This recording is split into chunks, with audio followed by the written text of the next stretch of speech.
Thomas Jefferson wrote, "If the American people ever allow the banks to control the issuance of their currency, first by inflation and then by deflation, the banks and corporations that will grow up around them will deprive the people of all property until their children will wake up homeless on the continents their fathers occupied." See, what the Federal Reserve Act of 1913 did was give this private banking cartel a total monopoly of printing money. So what you had here was a complete takeover of the government of the United States by these private bankers. They've owned it ever since.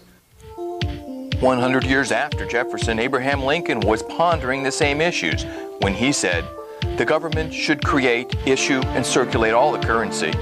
Creating and issuing money is the supreme prerogative of government and its greatest creative opportunity. Adopting these principles will save the taxpayers immense sums of interest, and money will cease to be the master and become the servant of humanity." Every $100 bill which the Federal Reserve System prints and is sold to the United States at full face value represents a $100 loan. Even though the government pays for it, they still pay interest, and it becomes, that's what your $4 trillion debt is, are the Federal Reserve notes. What do the fears expressed by Jefferson and Lincoln have to do with today's murmurings about something called the New World Order? And incidentally, it was Woodrow Wilson who first proclaimed the New World Order. It was the creation of the Federal Reserve that put the cap on this whole revolution, because that's what it was. It was a revolution that overthrew the traditional American system, the traditional government of the United States. There is a controversy raging everywhere in America today. Everywhere, that is, except in our major media. A controversy that goes to the very heart of who we are. Are we citizens of the greatest democracy on the face of the earth? Are we captains of our own fate? Or are we merely pawns in the geopolitical strategies of shadowy international financiers? Financiers that may even control our own Federal Reserve. Do groups like the Bilderbergers, the Council on Foreign Relations, the Trilateral Commission, and the Federal Reserve control what happens here in America? Tonight we're going to see some evidence that they might. Tonight we're going to see some evidence that there may just be masters of the universe. Tonight we will visit the scene of a crime so perfect that for almost 30 years no one knew that it had even taken place. The secret birth of a criminal conspiracy to rob not just one, but each and every bank vault in America, all at the same time. And in between, we've got wars, assassinations, and Martians. In fact, if it weren't for the Martians, you might have heard about this mother of all conspiracies long ago. At precisely 8 p.m. on the evening of October 30th, 1938, the Mercury Radio Network interrupts the music of Ramon Raquello and his orchestra for a special news bulletin. A huge flaming object believed to be a meteorite fallen on a farm near Grover's Mill, New Jersey. Moments later comes a correction. It's not a meteorite, no, but incredibly, Martian cylinders falling all over the country. The famous War of the Worlds broadcast has begun. Welcome to California. With its terrifyingly real descriptions of an invasion from Mars. And before the night is out, 1 million people will run panicked into the streets. But what has been, for almost 50 years, a closely guarded secret is this. Orson Welles' broadcast was no mere show business stunt. It was an experiment in fear, a psychological warfare test conducted for the Rockefeller Foundation. And when the results were published 2 years later, they were available to only a few well-chosen people. An elite whose very existence is denied in our mainstream media, who, safely hidden behind the curtain of history, may be pulling the strings of our government, our press, and even our Federal Reserve, may indeed be the masters of the universe. Since when you wave to white flag, you want to be friends? Hey there! Open up! Come on out! We're friends! Yeah?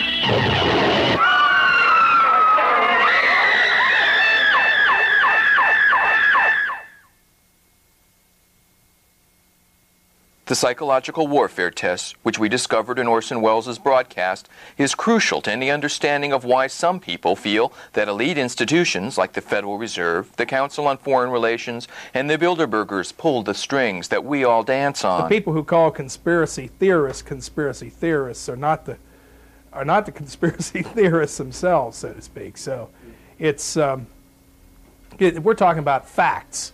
We're talking about facts here. The Bilderberg Group does exist. The Federal Reserve does exist.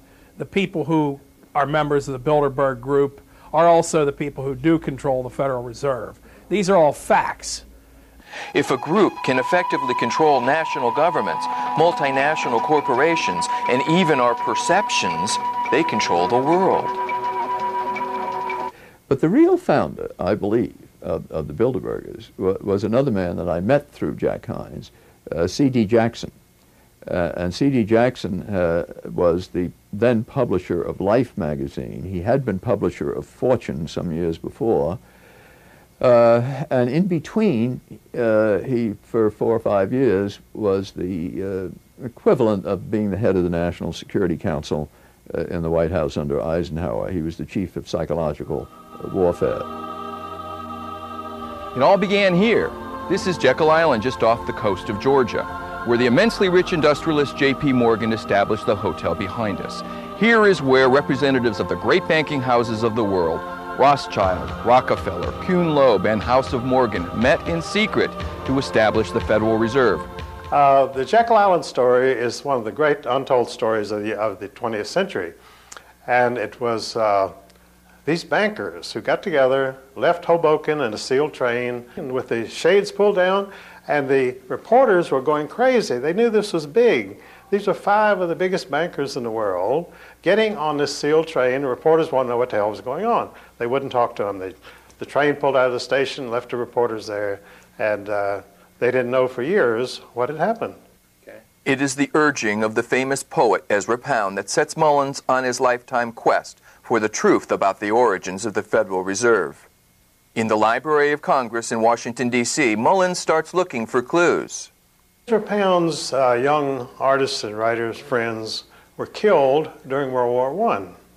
Ezra wanted to know why they died. Digging book by book, row by row, in the entire economics section of the Library of Congress, I found this little magazine with the Jekyll Island story in it.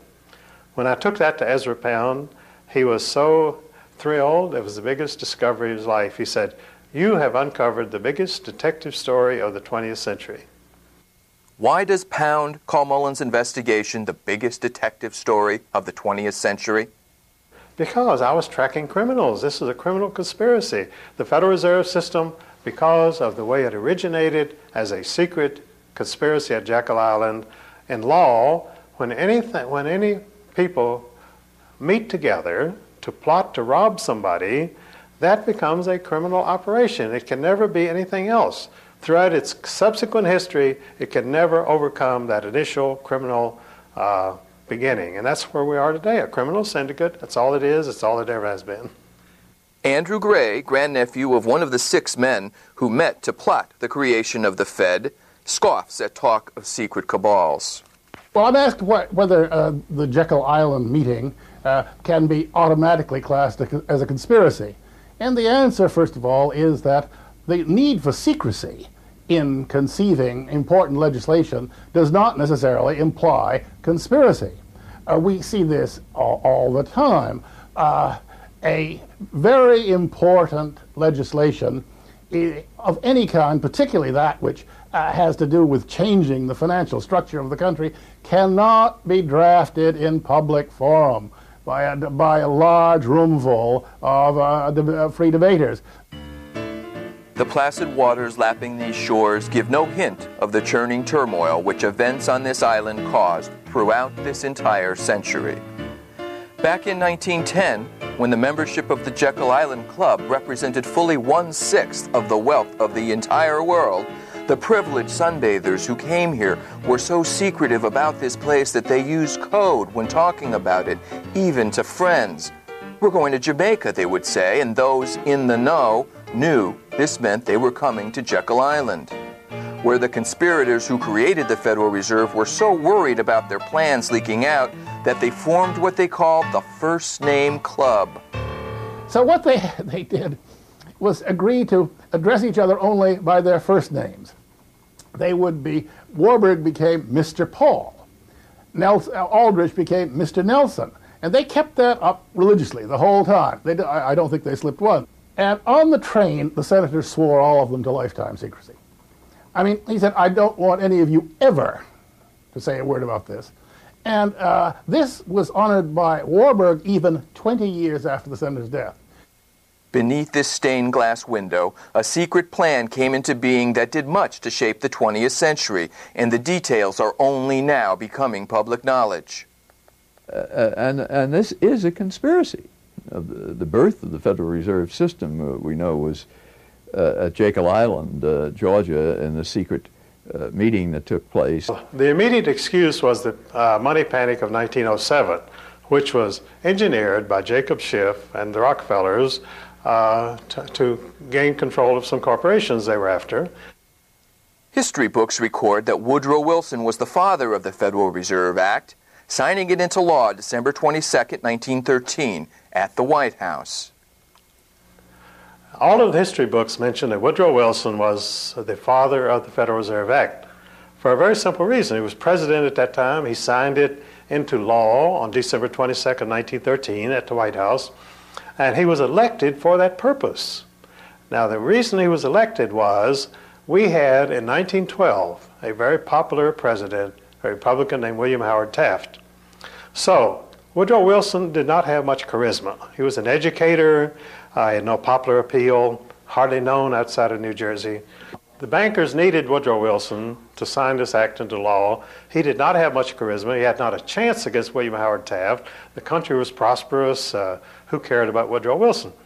So they drug Theodore Roosevelt out of obscure retirement, and Roosevelt formed the Bull Moose Party and split the Republican Party and elected Woodrow Wilson. It was the creation of the Federal Reserve that put the cap on this whole revolution, because that's what it was. It was a revolution that overthrew the traditional American system, the traditional government of the United States, because whoever controls the purse strings of a country controls the country. Years later, Wilson was to write that he had been deceived into signing the Fed into law, murmuring just before he died, "I have betrayed my country." The establishment of the Federal Reserve System was always a conspiracy. The conspirators never told the public what they wanted. They said, we're going to give you banking reform. We'll give the farmers credit. There will be no more bank failures in the United States. Well, you know what a laugh that was after 1929. Indeed, the Federal Reserve actually caused the Great Depression, according to no less an authority than Nobel Prize-winning economist Milton Friedman, by deliberately reducing the amount of money in circulation. Less money, less work, less food, more misery. And prominent Congressman Louis McFadden agreed, saying it was a carefully contrived occurrence of the international bankers sought to bring about a condition of despair so that they might emerge as rulers of us all. And Franklin Roosevelt's own son-in-law called the Depression the deliberate shearing of the public by the world money power, triggered by the planned sudden shortage of call money in the New York markets. Insider Joseph Kennedy's wealth grew, for example, from $4 million in 29 to over $100 million just 4 short years later. But then, as now, America's press failed to tell us what was happening. These scenes of unrest in America have never been seen before. Cameramen could shoot them, but the newsreels wouldn't play them. You see, controlling the news started early in America. As early as 1931, one Hollywood studio had decided not to use footage of strikes or unrest or anything controversial. But the lighter side of the news got, then as now, lots of play. This is the world's championship sneezing contest. The use of sneezing powder, snuff, feathers, or ticklers to produce artificial sneezing will be prohibited. Populists from William Jennings Bryan to Father Charles Coughlin weren't afraid to speak the truth. May I remind our president with all due respect that not one of these soldiers cast a ballot on that fateful Good Friday night in the spring of 1917 to force a peace-loving nation like ours to take up arms for the profiteers and the exploiters of mankind.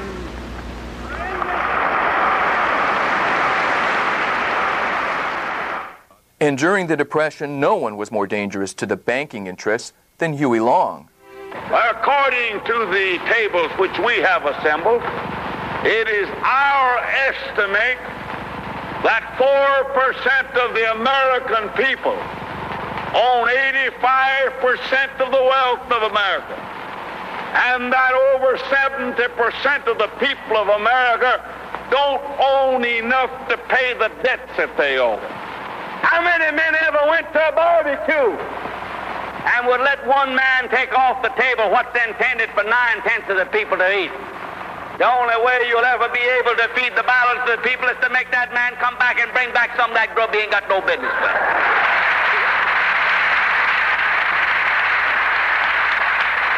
Now, how are you going to feed the balance of the people?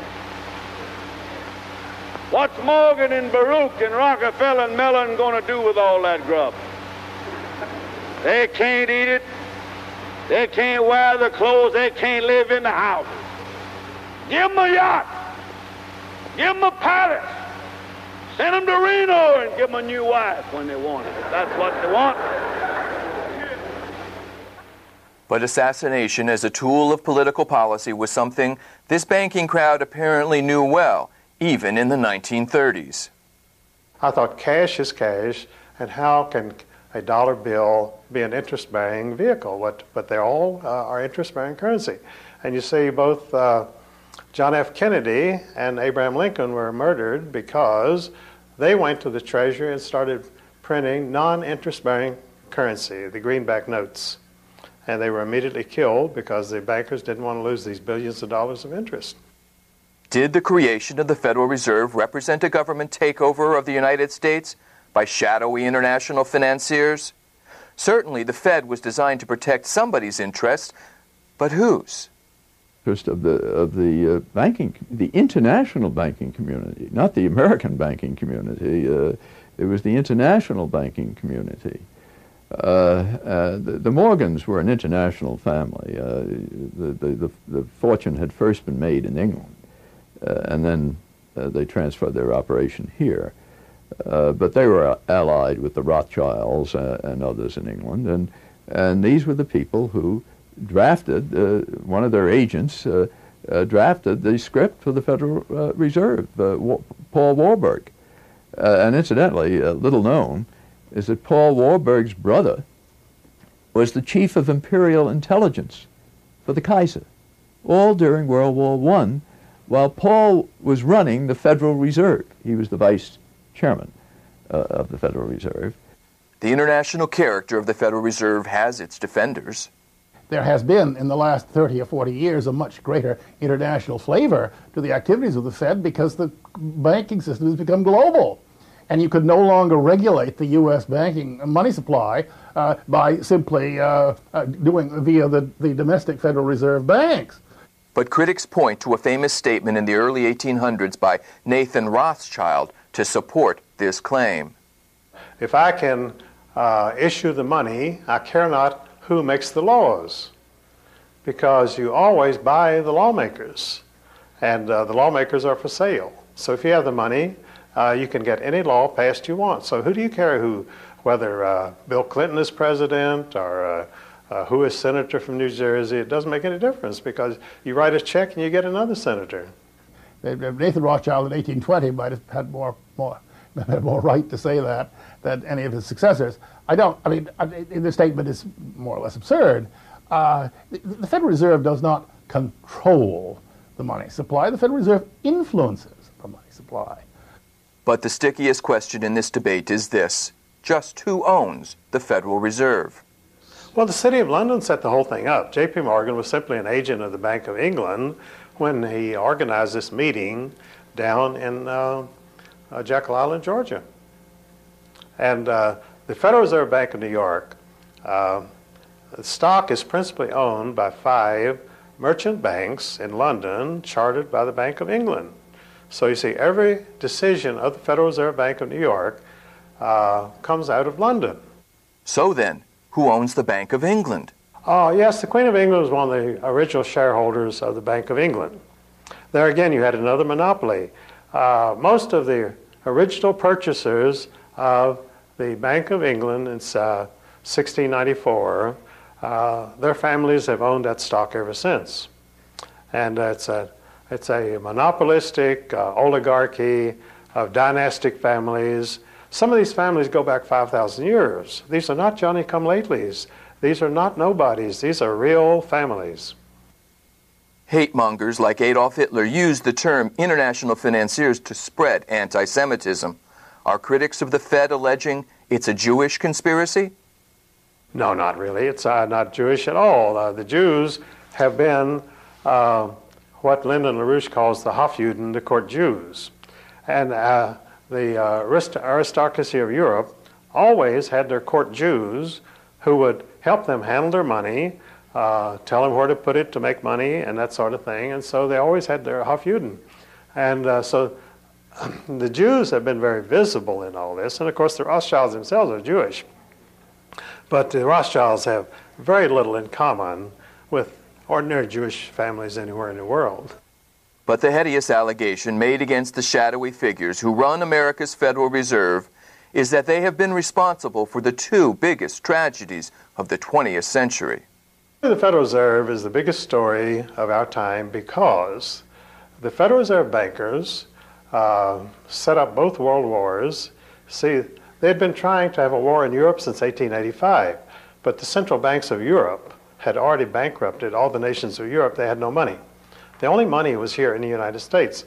In order to get that money, they had to put a central bank over on the American people. There is no question that war is a profit-making business. After World War I, Senator Gerald Nye held very famous hearings here in Washington where he dragged in some of the biggest bankers and industrialists and put them on the spot and just examined profits that were made by some of these major interests here in the United States alone. And everybody has the image of the arms dealer. Well, yes, arms dealers do profit from war. So do the banks that lend money, the international banking houses that lend money to various governments so they can finance their war efforts. Yes, war is a profit-making business. Anybody who says otherwise is a liar or a fool. They were able to manipulate us into World War I, and as a matter of fact, the war stretched out for at least another 2 years beyond what it would have gone. It certainly was the case, and in fact I have a book on it here which documents it very carefully based upon Senate and House committee hearings that took place in the aftermath of World War I. And so there's no question that they did this. They did this knowingly, with malice aforethought, to strengthen their own profits and to build their own institutions, their own banking institutions. Well, many people believe that wars, and I'm really among them, I have to say, many people believe that virtually all of the wars of this century, the major wars, the not so major wars, have been caused for a purpose, that they have been caused for reasons to benefit small financial groups, such as in particular those that move in the sphere of influence of the Bilderberg and the Trilateral Commission.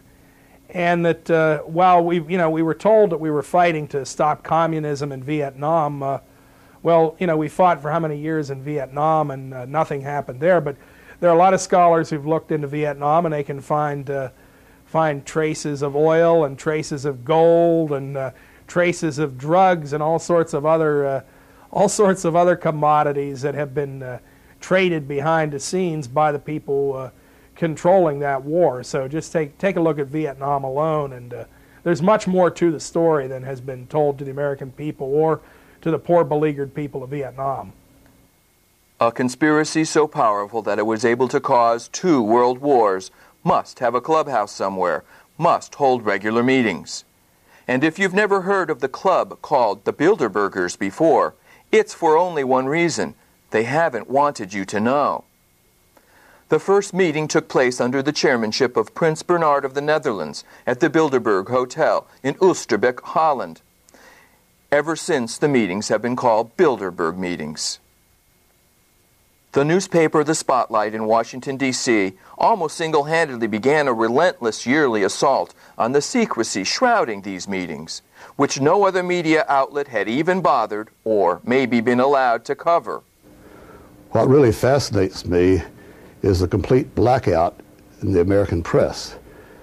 For more than 20 years, I've gone down to the press club every day. I check the wires, so forth, in their library, mingled with other paper boys, and I asked them the question many times: why, when if 120 film stars or 120 NFL football players met behind locked and guarded doors at a remote location for 3 days, you'd try very hard to penetrate and find out what those movie stars or football players are doing?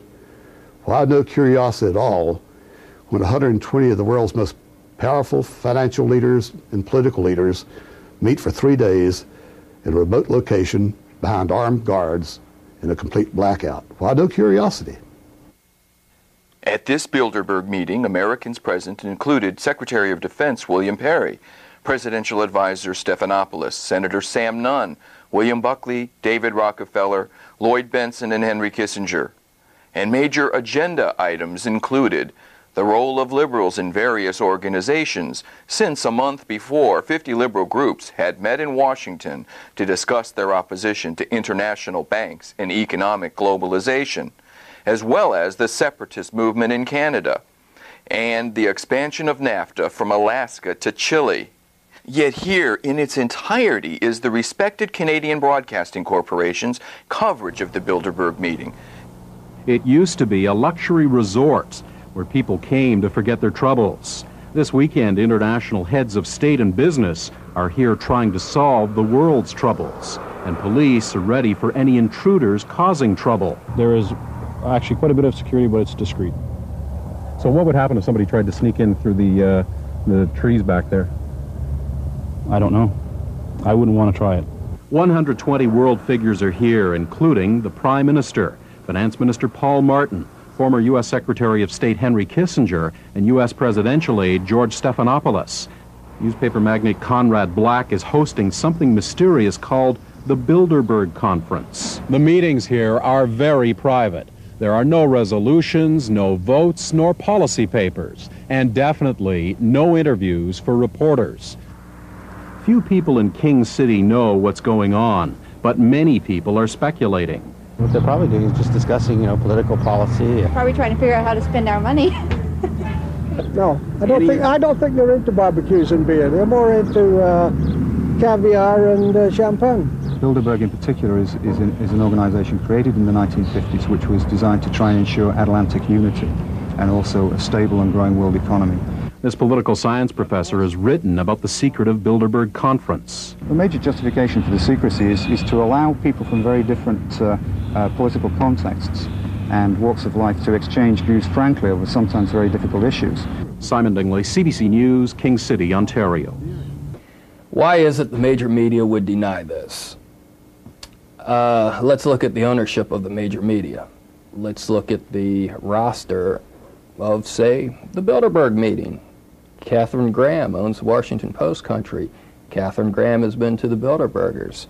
Conrad Black, one of the largest media barons in Canada and Europe. Conrad Black has not only been to these meetings, but he has hosted the meeting just a few years ago. And this is a conspiracy, because every year they meet in secret.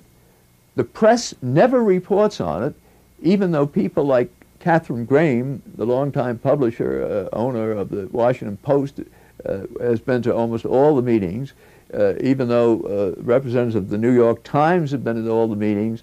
The Wall Street Journal and the other top newspapers in Europe and Japan as well. And there is an absolute news blackout. There is never anything reported in any of those papers. In this country, the press is seen as the fourth estate. You know, you've got the judiciary branch, the legislative branch of government, the executive branch of government. Then you're supposed to have the press keeping an eye on these three. If leaders from these three are working with other leaders around the world to determine economic policy, to determine wars, to determine what people will have human rights, etc., then yes, the press has a responsibility to get in there and to inform people. But just 2 years ago, I think 1997, the First Lady attended the meeting in Georgia, in Atlanta. Now, a few papers in Georgia picked it up. A couple of these papers are part of national chains. It appeared here and there, spot coverage throughout the country. But this is the First Lady at a meeting with people who really, arguably want to rule the world. You know, that should have been front page news. Have the Bilderbergers corrupted the press? Is the public's right to know snickered at behind our backs? Reporters who hobnob with the Bilderbergers comprise a virtual who's who of journalism. Everyone from Peter Jennings to Leslie Stahl, from Roone Arledge to the only journalist present in Dealey Plaza, Dan Rather, when John Fitzgerald Kennedy was murdered. Could this explain the curiously incurious attitude of the American press towards the assassination of the last legitimately elected President of the United States? A sinister conspiracy to one person might just be another person's private affair. It's just that when you get people to going on and on about this or that,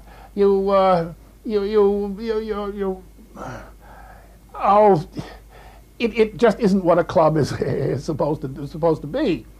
The Bilderberg is a clubby atmosphere. That's what it is, really. It's a clubby affair, by invitation only, that kind of thing. It's an elitist institution. Sure. Well, of course it is. Of course it is. Now, when you see groups like Council on Foreign Relations, Bilderbergers, Trilateral Commission, you have to remember bankers work internationally. No banker just works in one country. They work in all countries. And the central banks in all countries work together. Through special groups, they formed the Council on Foreign Relations at the Versailles Peace Conference after World War I. Now, many conservatives believe the CFR runs in the United States, but it only does it secondhand because the real power, the real orders come out of London first. The decisions made in Bilderberger meetings apparently affect all of our lives. Well, by penetrating the secrecy of Bilderberg, we were able to do an advanced story on the end of the Cold War, on the downfall of Maggie Thatcher, many things. An advanced story on the Persian Gulf War, on then President George Bush's reversal from his read my lips, no new taxes pledge. Seen in attendance at a Bilderberger meeting are all of the usual suspects. The financial entities that dominate the Federal Reserve, the Bilderberg Group, are largely centered around the Rockefeller family and the Rothschild family. Names such as Chase Manhattan, Citibank, First National Bank of Chicago, I believe, all these groups that move in the Rockefeller sphere of influence and the Rothschild sphere of influence are the glue that hold the Bilderberg elite together. When Nelson Rockefeller was heckled at the 1964 Republican Convention, commentators chalked it up to right-wing extremism. But could these people have known then things we are only learning now?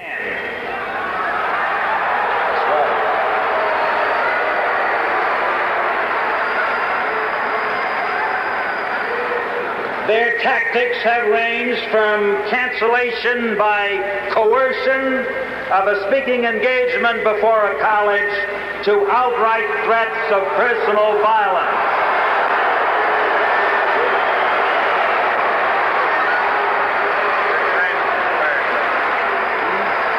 Not my fault if you don't control the audience.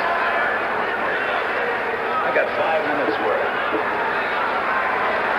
You control the audience and I'll make my 5 minutes. Most troubling of all is the evidence that these secret elite meetings may even choose our presidents. Jimmy Carter had been a one-term governor of Georgia, hardly known to the American people. He, however, had an entree into the international elite through his membership in David Rockefeller's Trilateral Commission. No one had ever heard of Jimmy Carter. I think that's fair to say. Yet, within the next several years, as he announced his presidential campaign, started moving towards a Democratic presidential nomination, he started getting a lot of favorable media coverage, particularly from media connected to the Rockefeller sphere of influence. Carter was painted as a populist, a man of the people, when in fact he was moving in the highest circles of the international elite. There are even more recent examples of the Bilderbergers selecting people to become our leaders. When we discovered that the obscure governor of Arkansas, Bill Clinton, had attended his first Bilderberg meeting in Baden-Baden, Germany in 1991, we were able to anticipate a political future for the young man. When I discovered in 1991 that an obscure governor of Arkansas named Bill Clinton had attended the Bilderberg meeting, I was able to predict that he would be the candidate for the presidency of the Democratic Party. I didn't think he'd be elected president, incidentally, but he was. And so they picked him. The Bilderbergers actually picked him to be the president. Bill Clinton, like Jimmy Carter, is a product of the Rockefeller empire. Bill Clinton has a few up on Jimmy Carter, though. Not only was Clinton a member of the Trilateral Commission, but he was also invited to become a member of the Council on Foreign Relations, and he also was inducted into the Bilderberg Group at its meeting in Baden-Baden, Germany in 1991. Bill Clinton was, so he essentially had the imprimatur of the Rockefeller and Rothschild families, and he had the appropriate backing, and he knew it. He's a smart guy, and that's how he got in the White House. I have no doubt about that in my mind. They put him there. If there is a conspiracy loosely called the New World Order, the free movement of capital and goods across national boundaries is clearly a big part of their agenda. The global elite have been some of the primary promoters, in fact, the primary promoters of free trade, precisely because of the fact that they are the ones who control the major multinational corporations. They are the ones who want to build televisions in Mexico and in third world country, impoverished third world countries, and pay these people who otherwise have no employment. They want to pay them at sub minimum wages, slave wages, and then export them at gigantic profits back to the United States. But we're told by the major media in this country, which is tied in again with these international elites, that, oh, well, this is a temporary thing. It really is good for America. But it's not good for America. Look at anybody who's lost their job. Look at how their family suffers. That's the Bilderberg Group at work. That's the Trilateral Commission. That's the Federal Reserve, all these elite groups that they're benefiting, but the average American isn't. Critics of the American CIA have long accused it of operating not in the best interests of Americans as a whole, but of being a virtual private army for multinationals, as well as being heavily involved in the drug trade. Could they be actually working for this sinister conspiracy? These families have been mostly in the banking business for at least 500 years, most of them. And they're always in international trade because being in the banking, you can finance foreign voyages, trade in spices and whatever you want. And so as bankers, they became traders and they get richer and richer and richer. They were in the slave trade, they were in the opium trade, because these people are not interested in 5% a year return. They want 1,000% a year return. And to get into those things, you need to get into gold, slaves, drugs. That's where the big money is. We are back to our initial question. Are we citizens of a great democracy, or is something more sinister at work? Is there anything wrong with the best and the brightest controlling our country? What's wrong with an elite ordering world events? There's a lot of things wrong with that. The American people, at least, have always been told that they control their own destiny through their elected representatives. But when you find their elected representatives attending secret meetings with some of the wealthiest bankers, industrialists, behind closed doors, surrounded by armed guards who will not let the general public in, and they're making decisions that affect the future of the American people and the people of the world, then there are legitimate questions as to why this elite should be able to dictate things. Are international financiers in control of our lives? Are they the masters of the universe? Well, they print the money. I mean, if you could print $1 billion tomorrow, well, you could be a master of the universe. But you can't because they have the monopoly. And as long as they can print the money, as long as they can buy the New York Times, the Washington Post, congressmen, senators, presidents, then you can't compete against them. What have you got to offer? If you have just a very few people, relatively few people, governing your government, you don't have a democratic government, do you? You've got a secret cabal here who is governing the United States. And not just the United States, but the governments of England and France, Germany, all the European countries, less influence in Japan, but quite a bit there too. And so, you know, what would you call it? It's a conspiracy. What else can you call it? It's a conspiracy against the people of the United States and of the Western world. Are the Rockefellers and the Rothschilds and the people in their sphere of influence the masters of the universe? That's an interesting question. Let's put it this way. They want to be the masters of the universe, but there are a lot of people who don't want them to be. It's only fitting that we end with a quote from the man who started it all, Woodrow Wilson, who, as we have seen, spent his remaining years regretting what he had done. We are controlled by a small group of dominant men, he said, the worst ruled and most completely controlled government in the civilized world. Some of the biggest men in the United States are afraid of something, he went on. They know that there is a power so organized, so subtle, so interlocked, and so complete that they had better not speak above their breath when they speak in condemnation of it. So, is there a sinister conspiracy in control of our lives? Are there masters of the universe? Democratic societies have always been the crowning glory of human civilization. And in a democracy, the people decide. They don't have their decisions made for them. Masters of the universe, you've seen the evidence. You decide.